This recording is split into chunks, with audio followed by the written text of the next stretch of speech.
السلام عليكم ورحمة الله وبركاته. عاملين ايه احلى مشاهدين واجمل متابعين في الدنيا؟ وحشتوني جدا جدا جدا.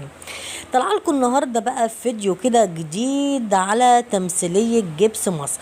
لو تتذكروا كده اللي انا كنت عاملة فيديو قبل كده اول ما طلعت هبة ام سليم لما قفشته مع مع جوزها جبس مصر ومع أصالة، ولما قالت له يا خاين يا غشاش يا محشش يلي يلي يلي يلي بتخوني مع ديت، وراحت في الاخر تفت عليه وقفلت الكاميرا.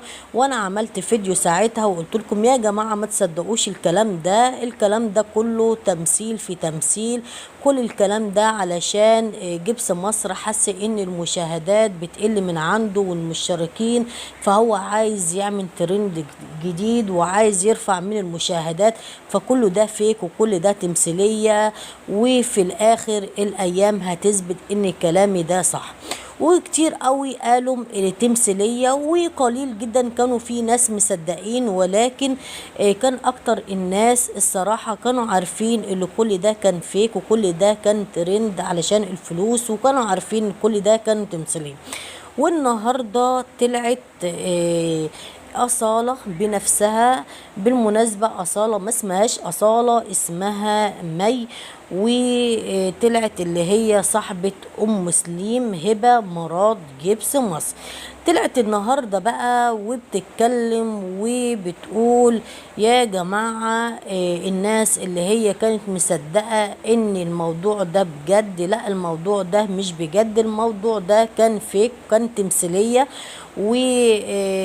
وبموافقة أم سليم مرات جبس مصر هي اللي كانت مكلماني وكانت قايلالي على التمثيلية ديت، وكانت بتقول ان انا همضي عقد ب6 شهور ان احنا نستمر في الفيديوهات علشان خاطر انا كان ظروفي يعني ما كانش كويسة، وهم قالوا لي هنجيب لك عربية وهنديكوا فلوس وتمضي معانا العقد 6 شهور. ولكن انا اتخانقت مع ام سليم اللي هي هبة زوجة جبس مصر. طبعا اتخانقت معاها ليه؟ لو تفتكروا ان الفيديو اللي كانت عاملاه هبة ام سليم اللي هي كانت بتشتم أصالة أو مي، هي بتقول اسمها الحقيقي مي، كانت بتشتمها لما عملت فيديو الحمل هي وجبس. وام سليم عملت فيديو، وطبعا ده برضه كان كله فيك مرتبين اللي كل ده مع بعض. عملت فيديو وراحت شتمت أصالة وقالت لها ألفاظ وحشة، وقالت لها يا رقاصة يا مش عارفة وي وي وي. طبعا شفتوا الفيديو شتمتها بألفاظ وحشة وقالت لها يا رقاصة ومش يا رقاصة والكلام ده كله. طبعا هي هبه قالت لها انا هطلع فيديو وانتوا تعملوا اللي انتوا يعني اللي انت حامل من جبس وكده، وانا هطلع فيديو بعديها علشان برضك الترند يعلى معانا والمشاهدات وكده، وانا هشمك حبة يعني شتايم بساط يعني كده. وقالت لها ماشي، ولكن فوجئت أصالة ان هي بتشتمها شتايم بقى خارجة، اللي هي تقول لها يا رقاصة يا شرشوحة يلي يلي يلي، شتمتها بألفاظ وحشة. قال ايه؟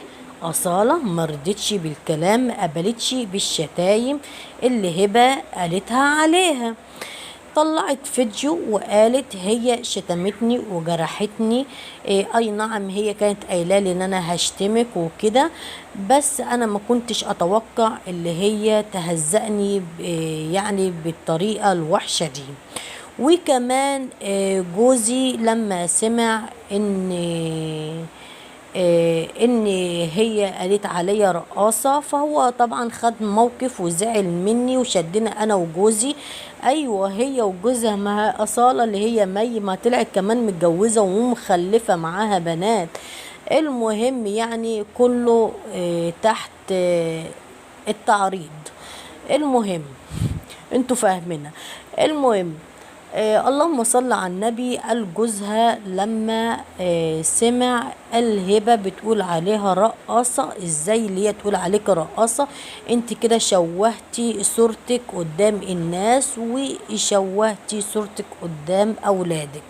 يعني انا طالعة اقول بس كلمتين، انا عاملة الفيديو ده علشان اقول بس لأصالة كلمتين. يعني انت يا أصالة اللي مزعلك في الفيديو ده كله ان جوز حضرتك الحقيقي ابو عيالك زعل منك علشان سمع ان ام سليم شتمتك وقالت عليك رقاصة. يعني يا حبيبة قلبي، هو ما كانش بيشوف في الفيديوهات باللبس بتاعك اللي مفصل ومبين جسمك كله؟ ما كانش بيزعل؟ طب جوز حضرتك ما كانش بيزعل لما شافك بالفستان اللي هو اللي كان عريان، الفتحة من تحت رجلك لغاية وسطك من فوق، وكل ده كان باين وجسمك كله مفصل؟ وكل ده هو جوزك يعني ما كانش بيزعل؟ طب جوزك ما كانش بيزعل لما يعرف اللي انت كنت بتمثلي مع جبس في شقة لوحدكم وجوزك ما كانش بيزعل؟ طب جوزك ما كانش بيزعل لما كان بيشوفك وانت بتحششي او بتشربي الشيشة مع جبس والكاميرا قدامك كده وقاعدة قدام الكاميرا ومخانيش اقول بقى كان مبين ايه؟ طبعا الناس كلها كانوا شايفين كل ده. هو جوزك ما كانش بيزعل؟ جوزك زعل بس من كلمة مسلم لما بتقول عليك اللي انت رقاصة. يا حبيبتي، هو جوزك ده شغال ايه بالظبط؟ عشان بس عشان نعرف. والله العظيم هم يبكي وهم يضحك. الله خرب بيت الفلوس اللي يخلي البني ادم يوصل للحال ده. انت كنت شغالة في مطعم سمك كان بكرامتك وبشرفك وقرش حلال بمعنى اصح، لكن دلوقتي انت خليتي الناس كلها تبصلك بصورة وحشة لما عملت الفيديوهات وكل حاجة كانت مفصلة في جسمك. انا بالمناسبة انا عايزة اقولك حاجة برضك يا أصالة، اني الناس اللي كانوا بيخش يا حبيبة قلبي علشان يتفرجوا على الفيديوهات ما كانوش بيخشوا علشان ما كانوش بيخشوا علشان حبهم في جبس مصر او حبهم في، لا، هم كانوا يا حبيبتي بيخشوا علشان يشوفوكي وانت قاعدة وانت مبينة وانت لابسة لبس المحزق وانت بتشربي شيشة. كان بيخشوا بس علشان يتفرجوا على جسمك. ولا انت ما كنتش تعرفي بالكلام ده كله؟ إيه اقول ايه بس؟ لله الامر من قبل ومن بعد. اللهم احفظنا يا رب العالمين.